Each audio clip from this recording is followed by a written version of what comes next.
SK banquet hall central bank के सामने main road Maripur Muzaffarpur का एकमात्र बैंक्वेट हॉल है जहां आप बर्थडे पार्टी से लेकर शादी विवाह तक का कर सकते हैं आयोजन। 2500 स्क्वायर फीट का 3 बड़ा हॉल।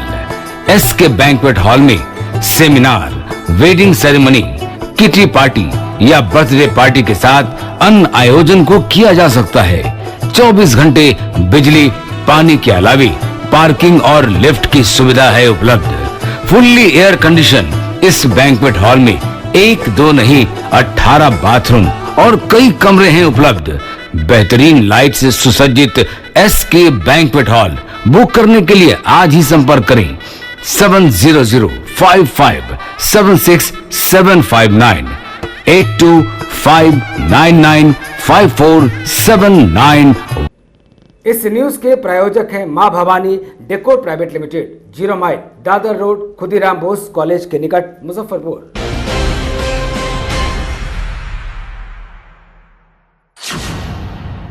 नमस्कार, मैं हूं सानिया और आप देख रहे हैं 10 न्यूज। खबरों की शुरुआत करने से पहले आइए एक नजर डालते हैं उन खबरों पर जो बनी है आज की सुर्खियां।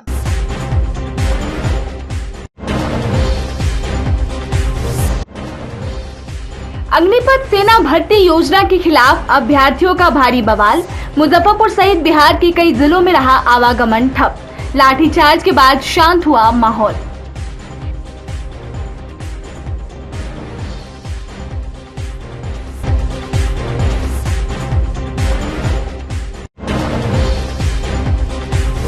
गैंगरेप और हत्या के एक मामले में मानवाधिकार आयोग ने एसएसपी को जारी किया नोटिस। 15 सितंबर तक उपस्थित होने का दिया आदेश।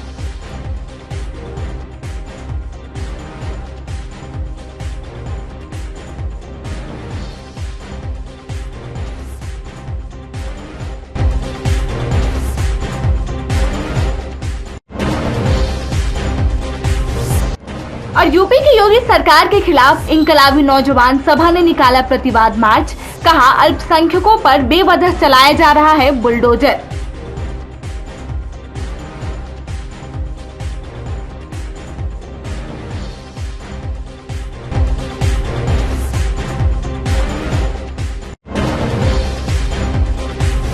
तो ये थी आज की सुर्खियां और अब खबरें विस्तार से। सेना भर्ती के लिए केंद्र सरकार की अग्निपथ योजना का बिहार के मुजफ्फरपुर सहित कई जिलों में विरोध शुरू हो गया है। बुधवार को सेना अभ्यर्थियों ने लाठी डंडा लेकर सड़क पर उतर गए और उग्र प्रदर्शन शुरू कर दिया।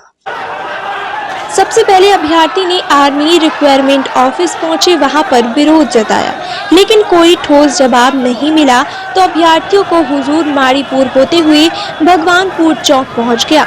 गोलंबर पर टायर जलाकर सड़क जाम कर दिया। सूचना मिलने पर सदर और काजी मोहम्मदपुर थाना सहित भारी संख्या में पुलिस फोर्स मौके पर पहुंच गई। डीएसपी पूर्वी मनोज पांडे आकर अभ्यर्थियों को समझाने और शांत कराने का प्रयास किया, लेकिन प्रदर्शनकारी नहीं माने। अभ्यर्थियों ने कहा कि 2021 में सेना बहाली हुई थी। मुजफ्फरपुर समेत 8 जिलों के हजारों अभ्यर्थी शामिल हुए। फिजिकल में पास होने के बाद मेडिकल हुआ। मेडिकल निकलने के बाद 1 साल से लिखित परीक्षा का इंतजार कर रहे हैं जो अब तक नहीं ली गई। साथ ही कहा कि मंगलवार को रक्षा मंत्री राजनाथ सिंह ने ऐलान किया कि अग्निपथ स्कीम के तहत बहाली होगी, जिसमें 4 साल के लिए अभ्यर्थियों को सेना में नौकरी दी जाएगी। 4 साल बाद 75% जवानों को 11 लाख रुपए देकर घर वापसी कर दिया जाएगा। सिर्फ 25% की नौकरी सीमा में विस्तार होगा। इसी नए नियम को लेकर हंगामा और प्रदर्शन कर रहे हैं। जब ये लोग शांत नहीं हुए तो पुलिस लाठीचार्ज कर दी, छात्रों को खदेड़ दिया गया। डीएसपी मनोज पांडे ने बताया कि स्थिति सामान्य हो गई है।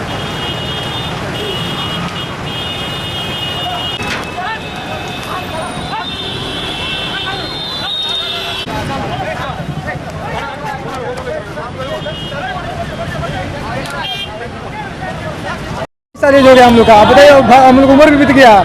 आज जो भर्ती हो उसका एग्जाम नहीं, एग्जाम कैंसिल कर दिया गया और हम लोग कहाँ जाएंगे बताइए। हम लोग कहाँ जाएंगे, हम लोग एज भी खत्म हो गया। और घर से कितने भी गरीब घर से पैसा लेकर हम लोग गए थे संस्थान पढ़ने के लिए। कहाँ गए थे? त्रिशूल में, कहाँ गए? पटना पढ़ने के लिए। पैसे भी खत्म हो गया, उम्र भी खत्म हो गया, बहाली भी नहीं आ रही है। और ऊपर 4 साल की ड्यूटी, 5 साल मेहनत करो, 4 साल की ड्यूटी करो, बताइए। हम लोग का एग्जाम पेंडिंग है, रनिंग मेडिकल पास करके बैठे हुए हैं, एग्जाम नहीं ले रहा है। कल एयर मार्शल के द्वारा बोला जा रहा है कि आप लोग की भर्ती कैंसिल हो गई और फिर से नए सिरे से चालू की जाएगी। और 4 साल के स्कीम लगा रहा है, 4 साल कीजिए और अपने घर आइए। देश को ये बेच दिया, आर्मी को भी बेच दिया सर। हम लोग से सर यही नॉर्म निवेदन है कि हम लोग के सर आर्मी एग्जाम किया जाए और TOD को जल्द से जल्द हटाया जाए, बस यही सरकार। 6 साल से तैयारी करते हैं, 6 साल से रनिंग निकाले सर। हर बार मेडिकल फिजिकल पास किए हैं सर, हर बार रिटर्न में जाके छठे। इस बार उम्मीद लगाई हुई थी, इस बार सर और ज़्यादा रिटर्न में छठते थे, इसलिए सर हम लोग बहुत मेहनत करते थे सर। इसलिए इस बार 1.5 साल से हम लोग का एग्जाम रद्द किया जा रहा है सर। 1.5 साल से एग्जाम नहीं लिया जा रहा है सर। हम लोग बहुत पुअर फैमिली से बिलोंग करते हैं सर। हम लोगों के पास माँ 2 सिस्टर है सर शादी करने के लिए। अब बताइए, हमारी माँ है सर, आशा लगाया हुआ है कि बेटा तेरा एग्जाम कब होगा। तुम्हारे पास बेटा 2 सिस्टर है शादी करने के लिए, तू कब करेगा सिस्टर की शादी? बेटा तुम जल्दी से जॉब करो बेटा। हम लोग क्या करें सर, हम लोग मरे जाए सर। हम लोग अब आत्महत्या के अलावा कुछ नहीं बचा हुआ है सर। सर हम लोग देश के हर एक नागरिक से ये सवाल पूछते हैं, क्या हम गलत है? हम लोग हर देश के हर एक नागरिक से पूछते हैं, क्या हम अपनी लड़ाई लड़ना, हम अपने हक के लिए लड़ रहे हैं, क्या गलत है? सर हम लोगों से रिक्वेस्ट है, अब आप लोगों सभी देशवासियों से रिक्वेस्ट है कि हमारा एग्जाम कराया जाए सर। हमारी वर्दी हमको दिया जाए सर। हम लोग बहुत मेहनत करते हैं ग्राउंड में सर। 4 बजे भोर से जो कोई नेता के बेटा नहीं जा सकता है सर। हम किसान के बेटा जो 4 बजे भोर में उठ करके एक चलते हैं, आराम से रोड पर जाके दौड़ते हैं, जिसका हमेशा मौत से कफन बांध के चलते हैं सर, जिसका कोई अति नहीं होता है सर। तब हम लोग के साथ खिलवाड़ किया जा रहा है। हम लोगों के साथ 1.5 साल से एग्जाम रोक दिया है। बोला कि हर एक अगले महीना में बोलता था सर कि एग्जाम ले लिया जाएगा, अब ले लिया जाएगा, लेकिन 1.5 साल नहीं लिया। उसका लास्ट में सर एग्जाम रद्द कर दिया गया सर। एग्जाम रद्द कर दिया गया। नहीं सर, नहीं लेगा सर, एग्जाम नहीं लेगा, कोई नहीं लेगा सर। ऐसे जब सुने कि हम लोग का आर्मी सर, हम लोग के घर में खाना तक नहीं बना हुआ है सर। हम लोग गरीब मजदूर का बेटा है सर, हम लोग किसान का बेटा है सर। और हम लोग का एक फौज हिसाब ना था कि गरीब मजदूर का बेटा मेहनत के बदौलत उसमें जाता था, लेकिन अब वो भी सरकार उसमें भी प्राइवेट कर रहा है, TOD ला रहा है। अब सर अब आप ही लोग बताइए हम लोग कैसे होगा सर। हम लोग का 1.5 साल से कम 10 बार आर्मी से का एग्जाम दिया गया और कल एयर मार्शल के द्वारा बताया गया कि आप लोग का पेंडिंग मतलब अब कैंसिल कर दिया गया। अब बताइए सर हम लोग क्या करें? अब आप ही लोग बताइए सर हम लोग क्या करें? आत्महत्या करने के बावजूद हम लोग के पास दूसरा कोई विकल्प नहीं है सर। कानपुर चौक के पास रोड जाम किया गया था छात्रों के द्वारा। छात्रों को बुझा करके जाम फिलहाल छुड़ा लिया गया है। स्थिति सामान्य है, आवागमन सुचारू करने का प्रयास किया जा रहा है। थोड़ी देर तक डेफिनेटली जो आवागमन था वो बाधित हो गया था, लेकिन अब जाम छुड़ा लिया गया। स्थिति सामान्य है, किसी को भी हिरासत में फिलहाल नहीं लिया गया है। जैसा कि मैंने बताया कि बिल्कुल वो शांतिपूर्ण तरीके से ही अपनी बात को रख रहे थे, तो उनकी जो बातों हैं उनकी बातों को हम लोगों ने सुना है और फिर जाम को बिल्कुल छुड़ा लिया गया है। नहीं, स्थिति बिल्कुल अपने आपके साथ जो हुआ है वो आपके सामने है। परिस्थितियाँ बिल्कुल सामान्य हैं, शांतिपूर्ण है, सौहार्दपूर्ण है। नेशनल हेराल्ड मामले में राहुल गांधी को तीसरे दिन बुधवार को भी प्रवर्तन निदेशालय ईडी के द्वारा बुलाए जाने पर कांग्रेसियों ने देश भर में विरोध जताया। मुजफ्फरपुर के तिलक मैदान कार्यालय में सत्याग्रह कर कांग्रेस नेताओं ने केंद्र सरकार के खिलाफ जमकर नारेबाजी की। जिला अध्यक्ष अरविंद कुमार मुकुल ने कहा कि राहुल गांधी पर झूठा आरोप लगाकर केंद्र सरकार परेशान करवा रही है। अरविंद मुकुल ने कहा कि जनता मोदी सरकार से उब चुकी है, जिसका जीता जागता उदाहरण MIT के मैदान में देखने को मिला। बड़े बड़े नेताओं का भाषण हुआ, लेकिन सामने कुर्सी खाली रही। सरकार हाय हाय हाय हाय हाय, अरे गरीबों पर जुल्म करना बंद करो, बंद करो, बंद करो, अरे शासन शक्ति को पहचानो। जिला कांग्रेस कमेटी मुजफ्फरपुर के तत्वाधान में आज हमारे आदरणीय राष्ट्रीय कांग्रेस के अध्यक्ष पूर्व श्री राहुल गांधी जी को बार बार ईडी के द्वारा सम्मन भेजकर 3 दिनों से परेशान किया जा रहा है। परेशान इसलिए किया जा रहा है कि पूरे भारत में एकमात्र राहुल गांधी जी हैं जो सत्ता के खिलाफ, नरेंद्र मोदी जी के खिलाफ, अमित शाह के खिलाफ, उनके शासन के खिलाफ वह बोलते रहते हैं, लड़ते रहते हैं। और यह 8 साल में जब से वो प्रधानमंत्री बने हैं, जिस दिन से प्रधानमंत्री बने हैं, सिर्फ हमारे नेता और हमारी जो अध्यक्षा श्रीमती सोनिया गांधी को टारगेट किए हुए हैं और एक साजिशन उनको जो है ईडी का नोटिस देकर प्रताड़ित कर रहे हैं। यह लोकतंत्र में हत्या है। और कांग्रेस पार्टी जो आज़ादी से पहले की पार्टी है और उसके पूर्व राष्ट्रीय अध्यक्ष हैं, 3 बार से सांसद हैं, चाहते तो वो भी प्रधानमंत्री बन सकते थे। 2004 में वो सांसद बने लेकिन वह प्रधानमंत्री पद ठुकरा दिए। सोनिया जी भी 3 बार प्रधानमंत्री पद ठुकराई और राहुल गांधी जी आदरणीय 3 बार सांसद बने, 2 बार मौका मिला यूपीए 1 यूपीए 2 में, लेकिन मनमोहन सिंह को सारे लोग समर्थन करके प्रधानमंत्री बनाए। ऐसे त्याग पुरुष को और जो देश की सेवा करना चाहते हैं, जो कैम्ब्रिज विश्वविद्यालय से शिक्षण संस्थान से अपने शिक्षा लिए हैं और हर चीज़ में वह परिपूर्ण हैं, लेकिन एक साजिशन उनको, जिस तरह राजीव गांधी जी को विश्वनाथ प्रताप सिंह कैबिनेट से इस्तीफा दे के चंद दिनों में एगो डायरी दिखाते थे गांधी मैदान में, बेगम पार्क जो है लखनऊ में, कि इसी में स्विस बैंक का दलाल है, बफोर्स का दलाल राजीव गांधी जी। और बाद में वही बफोर्स के तोप से कारगिल का युद्ध हुआ। उसी तरह जनता को यह धूल झोंकना चाह रही है मोदी सरकार और राहुल गांधी जी को स्कैंडल में जो है कि यह जो घोटाला और में झूठा आरोप देकर देश को गुमराह करना चाह रही है। इसलिए यह सरकार पूर्ण विफल रही है। यह महंगाई में, बेरोजगारी में, हर मामला में, विदेश नीति में, सेना में कोई ऐसा चीज नहीं है। यह सारा चीज को बेच रही है और जनता अब इनसे कट रहा। आप देखें कि कल इतना बड़ा रैली भारतीय जनता पार्टी किए, केंद्र से लेके बिहार से लेके तमाम मंत्री जुटे हुए थे, लेकिन सारा कुर्सी खाली था।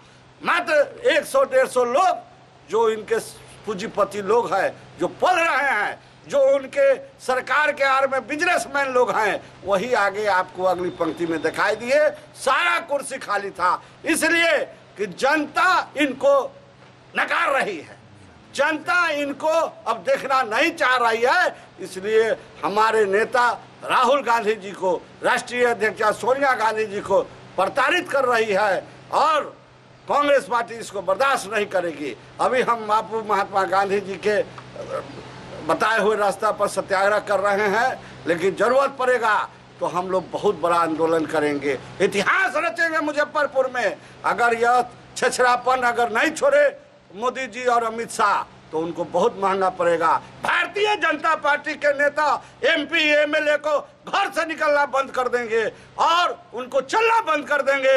यह कांग्रेस संकल्प लेती है इस तिलक मैदान में। अगर हरकत से बाज नहीं आए तो कांग्रेस बर्दाश्त नहीं करेगी।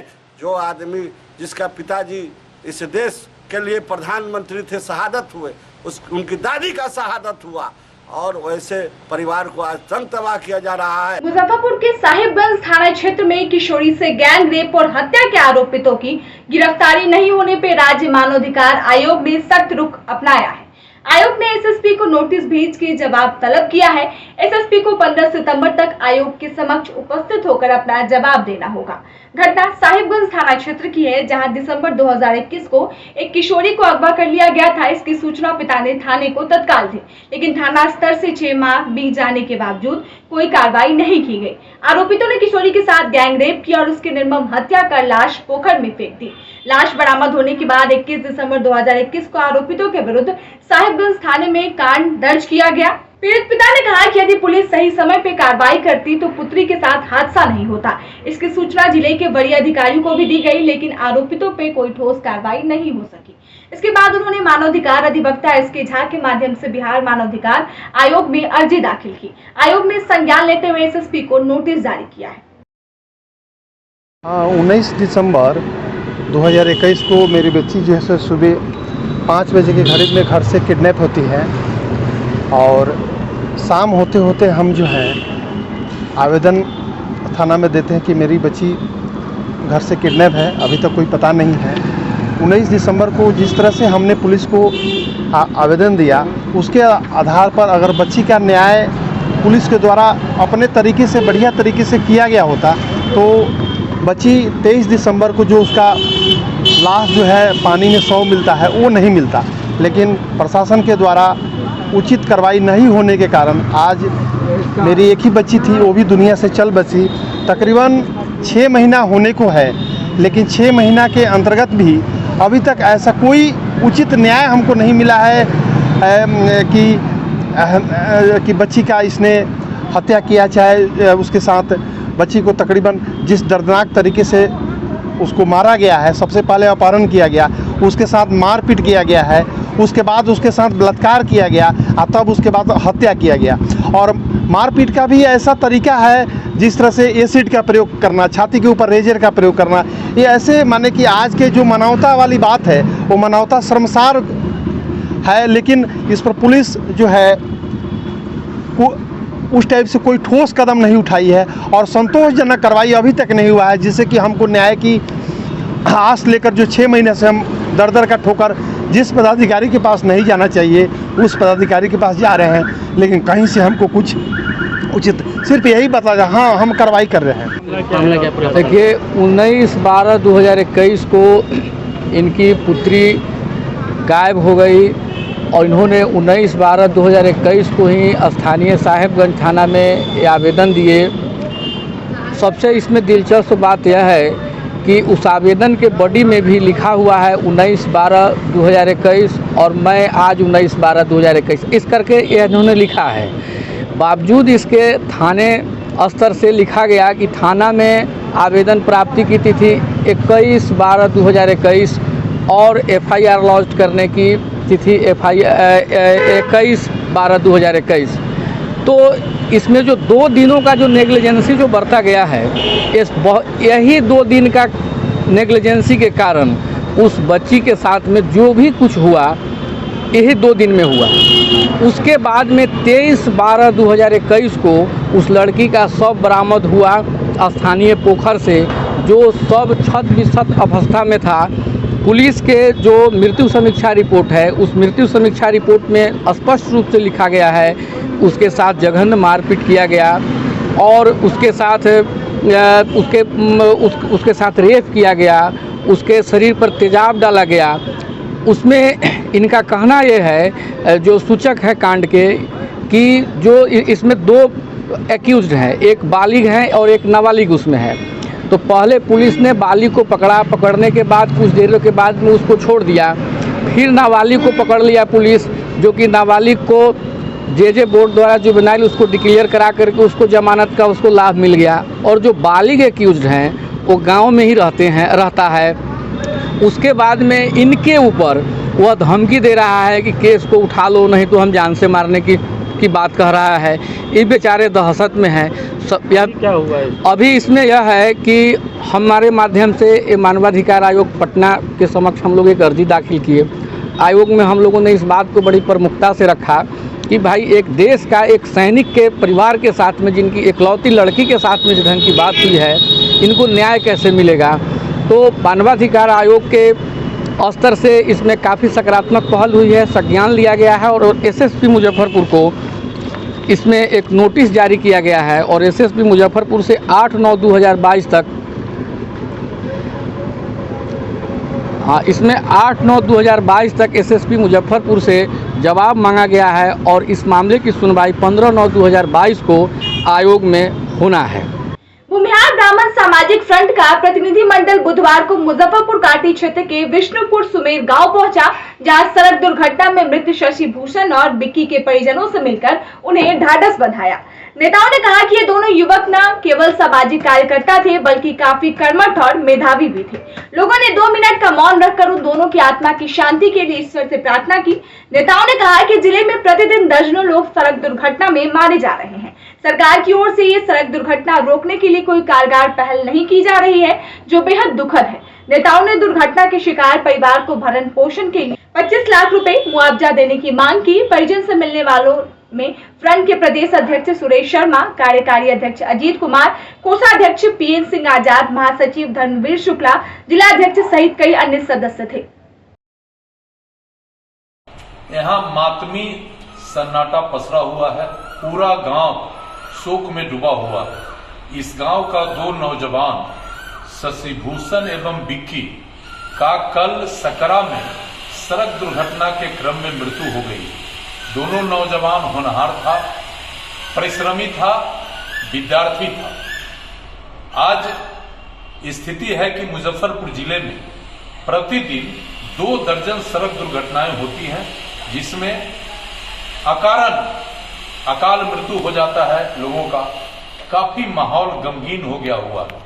ऐसे मौके पर हम परिजनों को भी ढाढ़स बंधाया है और हम राज्य सरकार से मांग करना चाहते हैं, भारत सरकार से मांग करना चाहते हैं कि आए दिन जो ये सड़क दुर्घटनाएं हो रही है, इस दुर्घटना को रोकने के लिए आपके स्तर पर कोई प्रयास नहीं हो रहा है, जबकि प्रतिदिन प्रतिवेदन दोनों सरकार को ट्रांसपोर्ट डिपार्टमेंट के माध्यम से, पुलिस डिपार्टमेंट के माध्यम से भेजा जा रहा है। यह काफी गंभीर चुनौतीपूर्ण स्थिति बन गई है। हम राज्य सरकार और भारत सरकार के जो रोड ट्रांसपोर्ट मिनिस्टर हैं, हम उनसे मांग करना चाहते हैं कि इस दुर्घटना के रोकथाम के लिए तुरंत कारगर पहल हो और साथ ही जिस परिवार में ये घटना होता है उस परिवार को कम से कम 25 लाख रुपया मुआवजा दें, ताकि परिवार का भरण पोषण, मृतक के बाल बच्चों का परवरिश आगे हो। इसके लिए निश्चित रूप से सरकार को कदम उठाना। अल्पसंख्यकों सहित आम लोगों पर बेवजह पुलिसिया कार्रवाई करने और बुलडोजर राज के खिलाफ इनकलाबी नौजवान सभा की ओर से बुधवार को मुजफ्फरपुर के हरी सभा चौक से पानी टंकी चौक तक प्रतिवाद मार्च निकाला गया। इनकलाबी नौजवान सभा के राज्य अध्यक्ष आफ्ताब आलम का कहना है कि उत्तर प्रदेश की सरकार संविधान और न्यायालय से खुद को ऊपर समझ रही है। बिना कानूनी प्रक्रिया के अल्पसंख्यकों के घरों पर बुलडोजर चलाया जा रहा है। के घर पर बुलडोजर क्यों चला? योगी मोदी जवाब दो। देश के संविधान पर बुलडोजर चल। आज इनकलाबी नौजवान सभा की ओर से देशव्यापी प्रतिवाद दिवस के तौर पर मुजफ्फरपुर में प्रतिवाद मार्च निकाला जा रहा है। इनकलाबी नौजवान सभा योगी और मोदी से पूछना चाह रही है, क्या इस देश के अंदर लोकतंत्र संविधान खत्म हो गया है कि मोदी जी के दुलरवा योगी जी आंख बंद करके यूपी में बुलडोजर चला रहे हैं? अगर ये देश में बुलडोजर राज चलेगा तो फिर इस देश में संविधान और न्यायालय की क्या ज़रूरत है? तो इनकलाबी नौजवान सभा का ये मानना है कि योगी सरकार संविधान और लोकतंत्र को कुचल रही है, लेकिन देश के इंसाफ पसंद नागरिक इस देश में लोकतंत्र और संविधान को कुचलने नहीं देंगे। आपने देखा कि इलाहाबाद में मोहम्मद जावेद नामी व्यक्ति के घर को बुलडोजर से ढा दिया गया, लेकिन सबसे बड़ा सवाल है कि अगर मोहम्मद जावेद पर आरोप लगा था कि जावेद आरोपी है, तो इस देश के अंदर संविधान है, लोकतंत्र है, अदालत है। अदालत का काम था कि उसकी जांच कराई जाती, उसके ऊपर तफ्तीश की कमेटियां बैठाई जाती, उसकी जांच में जो उस पर आरोप लगता उसको सजा दिया जाता। लेकिन ये कहाँ का इंसाफ है कि डॉक्टर भीमराव अम्बेडकर के संविधान को कुचलते हुए योगी जी ने जावेद के घर को गिरा दिया है। वो सिर्फ जावेद का घर नहीं गिरा है, बल्कि वो देश का संविधान और देश का लोकतंत्र को कुचला गया है। सीनेट सदस्य केशरी नंदन शर्मा ने कहा कि बिहार विश्वविद्यालय के परीक्षा नियंत्रक सहित विश्वविद्यालय की नाकामियों को उजागर करने का समय आ गया है। बुधवार को विश्वविद्यालय गेस्ट हाउस में प्रेस कॉन्फ्रेंस कर सब बात रखी। केशरी नंदन शर्मा ने कहा कि बिहार विश्वविद्यालय के कुलपति पिछले 6 महीने से बाहर है। इसके बावजूद उन्हें 2 विश्वविद्यालय का कुलपति बनाकर रखा गया है। उनके नहीं आने से विश्वविद्यालय का माहौल अराजक हो गई है। छात्र छात्राओं को अपनी परीक्षा और उसके बाद परिणाम के लिए परेशान और शोषण का शिकार होना पड़ रहा है। देखिए, बिहार विश्वविद्यालय हम सभी जानते हैं कि बिहार का एक सबसे बड़ा विश्वविद्यालय के रूप में अभी भी है, और जिस तरीके से बिहार विश्वविद्यालय में अराजक माहौल है वो बहुत ही निंदनीय है। इसका निंदा जितना करेंगे उससे वो कम ही होगा। हम सभी जानते हैं कि वर्तमान में जो पदाधिकारीगण हैं वो उनका कोई भी नीति जो होता है वो छात्र के हितैषी नहीं, वो छात्र विरोधी नीति अपना रहे हैं। विगत 2 वर्ष से देखा जा रहा है कि किस तरीके से छात्रों को परेशान करके उनका शोषण किया जा सकता है, बड़े पैमाने पर उनसे पैसा ऐंठा जा सकता है और फिर वो उस पैसे को जो है ब्लैक मनी को वाइट मनी करने के लिए जो खेल चल रहा है। हम सभी देख रहे हैं कि यहाँ जो एजेंसी काम कर रही है उसका दूसरा कोई काम नहीं है। वो ब्लैक मनी जो छात्रों से आ रहा है उसको वाइट करके यहाँ के करप्ट पदाधिकारियों को पॉकेट में भेज रही है, उसका कोई दूसरा काम नहीं है। पिछले 1.5 साल में हम लोगों ने कई बार कुलपति महोदय को आगाह किया कि ऐसे कंपनी को आप ला रहे हैं तो क्या प्रमाण है कि जो जिस सुविधा के लिए ला रहे हैं वो सुविधा मिलेगी। कुलपति महोदय ने अपने से हमको आश्वासन दिया था, पूरे टीम को आश्वासन दिया था कि नहीं, एजेंसी आ जाएगी तो छात्रों का पेंडिंग का समस्या सॉल्व हो जाएगा, छात्रों का ओरिजिनल प्रोविजनल मार्कशीट का समस्या सॉल्व हो जाएगा। लेकिन मैं दावे के साथ और एविडेंस के साथ मैं आज ये कहना चाहता हूँ कि एजेंसी के आने के बाद पूरा का पूरा तंत्र विश्वविद्यालय का ख़त्म हो गया। एजेंसी यहाँ पूरे विश्वविद्यालय को व्यवसाय का अड्डा बना दिया है, करप्शन का अड्डा बना दिया है। और इन सभी विषयों को लेकर अगर अधिकारी के पास जाते हैं तो अधिकारी का एक ही जवाब रहता है कि कुलपति महोदय से इस विषय में आप बात कर सकते हैं, हम अधिकृत नहीं हैं। और कुलपति महोदय को जब ढूंढा जाता है तो आप सभी पत्रकार बंधुओं को मालूम होगा कि कुलपति महोदय पिछले लगभग 8 से 9 महीने से मुख्यालय में एक बार भी नहीं आए हैं, वो अस्वस्थ हैं। हम आपसे पूछना चाहते हैं या उन पदाधिकारियों से पूछना चाहते हैं, कुलपति महोदय से पूछना चाहते हैं कि आप इतने दिनों से अस्वस्थ हैं, आपके ऊपर 2 विश्वविद्यालय का कार्यभार है और बिहार विश्वविद्यालय जैसे बड़े विश्वविद्यालय का कार्यभार है। आप बताइए कि किस तरीके से इस विश्वविद्यालय को आप चला रहे हैं। और अगर आप दावा करते हैं कि हम छात्र हित में काम करते हैं तो रोज रोज जो पेंडिंग का मामला आता है, कई छात्र आत्मदाह करने के लिए कई आए हैं, कई बार उनका आत्मदाह होने से हम लोगों ने बचाया है, संजोग से हम लोगों ने बचाया है। ऐसी विकट परिस्थिति में विषय आप लोगों के पास गया, फिर भी आप के कान पर जू नहीं रेंग रहा है। इसका मतलब क्या होता है? कहीं ना कहीं करप्ट अधिकारियों को आपका सह प्राप्त है। ये बिहार विश्वविद्यालय के छात्र नेता आप सहने वाले नहीं हैं। आने वाले समय में विश्वविद्यालय बचाओ अभियान के तहत, जैसा कि यहाँ के छात्र नेताओं ने तय किया है, एक चरणबद्ध आंदोलन हम लोग शुरू करेंगे, चरणबद्ध अभियान शुरू करेंगे और इस गरिमामय विश्वविद्यालय को हम लोग बचाने का पूरा प्रयास करेंगे। बुधवार को मुजफ्फरपुर के मुशहरी बुनियादी केंद्र में डीडीसी आशुतोष द्विवेदी ने दिव्यांगों के बीच व्हील चेयर का वितरण किया। डीडीसी ने बुनियादी केंद्र का निरीक्षण कर अधिकारियों को कई दिशा निर्देश भी दिया। उन्होंने बताया कि अभी चयनित 104 लोगों में से 20 लोग जो आज मौजूद रहे उन्हें व्हील चेयर दिया गया है। उन्होंने बताया कि यह व्हील चेयर पिछले साल ही बांटी जानी थी, जो इस साल बांटी जाएंगी। उसको लेकर इसी सप्ताह में बैठक किया जाएगा। निरीक्षण के दौरान उन्होंने चश्मा घर में अपना आँख का चेकअप भी करवाया। ये बुनियाद केंद्र मुशहरी से जो दिव्यांगजन हैं उनको असिस्टिव डिवाइसेस दिए जा रहे हैं। टोटल 104 लोगों को हम लोगों का इस जो अभी हम लोग दे रहे हैं असिस्टिव डिवाइसेस, और उसके आगे जो लोग आ रहे हैं उनका निबंधन भी किया जा रहा है। उन 104 लोग जिनके लिए आ गए उनमें से 20 लोग को आज दिया गया, अभी और लोग आ रहे हैं। जैसे जैसे आते जाएंगे उन सबको दिया जाएगा। और उसके साथ साथ ओवरऑल बुनियाद केंद्र की क्या कार्यप्रणाली, कैसा यहाँ पर काम हो रहा है, उसके अनुश्रवण के लिए निरीक्षण आज किया गया है। क्या कुछ खामियां वगैरह भी दिखती है? नहीं, काम यहाँ पर ठीक से हो रहा है। और जो चाहे आँख के डॉक्टर हों या फिजियोथेरेपिस्ट हों, उसके साथ ही साथ जो काउंसलिंग, जो इमोशनल डिस्ट्रेस होता है लोगों को या उनके परिवार वालों को, दिव्यांगजन के उनके परिवारों को, उसके लिए काउंसलिंग सेंटर भी अच्छे से चल रहा है। और आगे ही निर्देश दिया गया कि समुचित रूप से अच्छे से करते रहें ताकि दिव्यांगजन के लिए जो भी सरकार की कल्याणकारी योजनाएँ हैं उनका लाभ उनको बिना किसी समस्या के और संपूर्ण लाभ उनको दिया जा सके। सर, क्या आने के बाद यहाँ काफ़ी लोगों को उत्साह देखी गई है अभी दिव्यांग लोगों में, और इससे पहले वीडियो पर और सीओ वगैरह सब पे भी फिल्म लगाते हैं कि आज तक कभी कोई आज देखने भी नहीं, पूछते नहीं हैं और खुद डीडीसी साहब यहाँ पहुँच गए। नहीं, हम लोग लगातार इसके लिए, चूँकि हमारा ये दायित्व है कि सरकार की जो भी योजनाएं हैं उनका लाभ जो वल्नरेबल सेक्शन है जिसमें से दिव्यांगजन भी आते हैं उनको समुचित रूप से दिया जाए।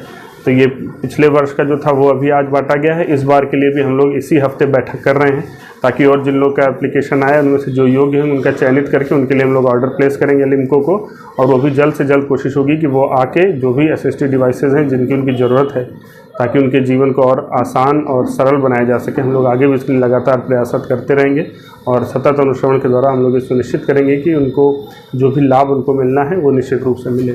बुधवार को रामेश्वर सिंह कॉलेज के नए सभागार का उद्घाटन नागालैंड और केरला के पूर्व राज्यपाल निखिल कुमार ने किया। नए सभागार में रामेश्वर सिंह की पुण्यतिथि मनाई गई। इस दौरान मिथिला विश्वविद्यालय के कुलपति, बिहार विश्वविद्यालय के पति कुलपति सहित कई प्रोफेसर और पदाधिकारी भी मौजूद रहे। पूर्व राज्यपाल निखिल कुमार ने कहा कि शिक्षा के क्षेत्र में रामेश्वर सिंह के योगदान को हम भुला नहीं सकते। उनकी पुण्यतिथि पे सभागार का शुभारंभ किया गया। क्या कुछ बदला हुआ नजर आया? श्री निखिल बाबू का बहुत बहुत आभार है। 2 साल तक तो कोरोना से सब आकर के न केवल अपना आशीर्वाद दिया है, तो कोई कार्यक्रम हुआ नहीं, लेकिन छोटे छोटे कार्यक्रमों में मैं फिर भी जाता रहा। मैं तो 96 से इस कॉलेज में हूँ। मुंह पर मास्क लगा के गाँव में गया, प्रखंड में गया। आशीर्वाद हम लोगों को मिलता रहा है। में इसलिए नहीं हुआ क्योंकि वहाँ पर कोई कार्यक्रम हुआ ही नहीं। लेकिन ये पहला कार्यक्रम है कोरोना काल के बाद, और अभी भी सुना है कि वो फिर से आने लग गया है, तो देखिए क्या होता है आगे। लेकिन यही मुख्य आपका सौहार्द, आपका आशीर्वाद, आपका स्नेह और आपका विश्वास हम सबके साथ है। हर वर्ष ये पुण्यतिथि मनाई जाती है। इस वर्ष मनाई गई, तो प्रिंसिपल साहब ने मुझे आमंत्रित किया। मुझे बताया गया कि यहाँ पर माननीय मिथिला यूनिवर्सिटी के वाइस चांसलर आएंगे, माननीय बिहार यूनिवर्सिटी वाइस चांसलर आएंगे। तो मैंने तत्काल कह दिया कि मैं आऊँगा, क्योंकि ये महामूर्तियाँ हैं, इनके साथ मैं बैठूँगा, सीखूँगा कुछ इनसे। सर, आपने कहा कि भारत में अभी जो माहौल है वैसा माहौल पहले ये मैंने नहीं कहा कि ऐसा माहौल पहले कभी नहीं था। मैंने ये कहा इतना व्यापक रूप से ऐसा माहौल नहीं, स्थानीय रूप से होता रहा हो, लेकिन जो वजह थी पहले माहौल ऐसा कभी नहीं था। आप न केवल एक बल्कि अब इसका कारण क्या बताएं? कौमी सौहार्द बनाए रखना है। आप नहीं चाहते हैं कौमी सौहार्द बनाए रखना, तो नहीं बनेगा। इसमें दूसरी बात क्या हो सकती? कुछ नहीं। बुधवार को रास वर्ल्ड मार्शल आर्ट्स क्लब में राज्य संवाद संघ बिहार की ओर से 25 से 28 अप्रैल तक हरिद्वार में आयोजित होने वाली नेशनल इंटर स्कूल व इंटर कॉलेज संवाद फ्रेंच बॉक्सिंग चैंपियनशिप 2022 के लिए चयन ट्रायल संपन्न हुआ। इस चयन ट्रायल में 5 जिलों के लगभग 50 से ज्यादा बॉक्सरों ने भाग लिया और अलग अलग कैटेगरी में बिहार के कुल 19 बॉक्सरों का चयन औसत फाइट के लिए किया गया। ये सभी चयनित खिलाड़ी बिहार का प्रतिनिधित्व करेंगे। यह चयन ट्रायल राज्य संवाद संघ बिहार के सचिव राहुल श्रीवास्तव, संयुक्त सचिव सुनील कुमार, कोषाध्यक्ष शिल्पी सोनम, कोच सूरज पंडित और बबली सिंह समेत संघ के सभी निर्णायक पदाधिकारी के देखरेख में किया गया। दिनांक 25 से 28 जून तक हरिद्वार में आयोजित होने वाली इंटर स्कूल व इंटर कॉलेज संवाद चैंपियनशिप के लिए बिहार के खिलाड़ियों का चयन कर लिया गया, जिसमें कि कुल 5 जिलों के 50 से ज़्यादा प्रतिभागी भाग लिए थे इस चयन ट्रायल में, जिसमें से कि कुल 19 खिलाड़ियों का चयन किया गया, जिसमें कि सारण के आदित्यराज, वैशाली से रोहित प्रजापति, सीतामढ़ी से आद्या व मुजफ्फरपुर से शिवानी, अनुष्का अभिषेक, रितु मेहता, आशी विशाल, आस बहुजा, उपासना आनंद, बबली कुमारी, गुंजन कर्ण, आदित्य कुमार पासवान, अद्वित अंश, अनमोल कुमार, आदित्य राज, केशव कुमार, रोहित प्रजापति, काशिफ हुसैन, अर्नब अनमोल, आदित्य कुमार, हर्ष रंजन समेत 19 खिलाड़ियों का चयन national inter school inter college संवाद प्रतियोगिता के लिए किया गया। ये सभी खिलाड़ी असौत फाइट में भाग लेंगे। इन सभी का चयन ट्रायल रखा गया था, जिसमें कि निर्णायक के तौर पे सूरज पंडित, बबली सिंह, शिल्पी सोनम, ये इसके साथ ही रास वर्ल्ड वो राजसभा संघ बिहार के सभी पदाधिकारी मौजूद रहे। इन सभी के देखरेख में यह चयन ट्रायल को संपन्न किया गया है। उम्मीद है कि बिहार इस बार बहुत अच्छा प्रदर्शन करते हुए अच्छा मेडल लाएंगे। आज की खबरों में बस इतना ही। कल फिर मिलेंगे कुछ नई खबरों के साथ। तब तक के लिए डैन न्यूज परिवार को दीजिए इजाजत। नमस्कार। SK banquet hall, central bank के सामने, मेन रोड, माड़ीपुर। मुजफ्फरपुर का एकमात्र बैंक्वेट हॉल है जहां आप बर्थडे पार्टी से लेकर शादी विवाह तक का कर सकते हैं आयोजन। 2500 स्क्वायर फीट का 3 बड़ा हॉल। एसके बैंक्वेट हॉल में seminar, wedding ceremony, kitty party या बर्थडे पार्टी के साथ अन्य आयोजन को किया जा सकता है। 24 घंटे बिजली पानी के अलावे पार्किंग और लिफ्ट की सुविधा है उपलब्ध। फुल्ली एयर कंडीशन इस बैंक्वेट हॉल में 1 2 नहीं 18 बाथरूम और कई कमरे हैं उपलब्ध। बेहतरीन लाइट से सुसज्जित एसके बैंक्वेट हॉल बुक करने के लिए आज ही संपर्क करें 7005576759 8259954791। Basement parking, first floor hall, second floor hall, third floor room, fourth floor hall. Area wise एक फ्लोर का एरिया 2500 स्क्वायर फीट है फर्स्ट फ्लोर का। सेकेंड फ्लोर का भी सेम है, थर्ड फ्लोर का भी सेम है, फोर्थ फ्लोर का भी सेम है। इस मैरिज के लिए सबसे अच्छा है क्योंकि बड़ा एरिया आप चाहे तो 1000 आदमी का भी पार्टी इसमें कर सकते हैं, 500 का भी कर सकते हैं, 200-100 का भी करना हो, कोई बर्थडे करना हो, कोई भी पार्टी करना हो तो आप इसमें आराम से कर सकते हैं क्योंकि 3 हॉल है एक साथ में, तो आप बड़ा से बड़ा भी पार्टी इसमें कर सकते हैं।